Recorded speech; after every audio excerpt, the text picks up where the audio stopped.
the no-weather radio warning alarm device. Or central possible over during witches.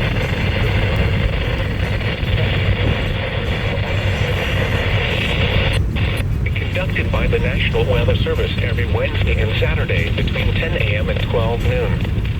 When there is a threat of severe weather in the area, the test is on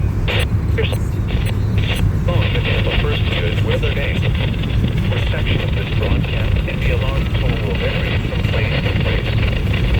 Variability, normally more noticeable at greater distances from the transmitter, will occur even though you are using a good quality receiver in perfect working order. The warning alarm and the lower flood watches. Counties in the WWF 54 listening area. Extends winds